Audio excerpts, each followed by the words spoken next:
করার জন্য আমি এই মাঠে আসছি। তো আসলে উনি একজন ভালো একজন নেত্রী ছিল এবং দেশের একজন ভালো একজন সরকার ছিল। তো বারবার 3বার সাবেক প্রাইম মিনিস্টার ছিল। তো উনার মৃত্যুতে গোটা দেশবাসী হতভম্ব হয়ে গিয়েছে এবং প্রত্যেকটা মানুষ আজকে কষ্টে অনুভূত হয়ে গিয়েছে।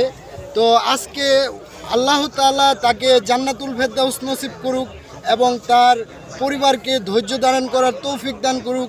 আমরা চাই আমাদের দেশে এরকম আদর্শবান নীতিবান নেত্রী এবং সরকার আমাদের দেশে চাই। সামনে আমাদের দেশে নির্বাচন, আমরা একটাই সাধারণ জনগণ হিসেবে একটাই আমাদের দেশের সবার কাছে অনুরোধ, সবাই একটাই আশা যে আমাদের দেশে একজন ভালো সরকার চাই, একজন ভালো একটা মনের মানুষ চাই।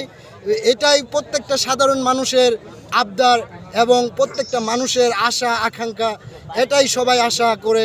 এবং আমরা এই জানাজা নামাজে অংশগ্রহণ করতে পেরে আজকে অনেক আনন্দিত এবং অনেক ভাগ্যবান যে এত পরিমাণ মানুষ এই জানাজায় অংশগ্রহণ করেছে, এই জানাজায় যে আসতে পেরেছি, এটাই অনেক অনেক অনেক ভাগ্যবান মনে হচ্ছে।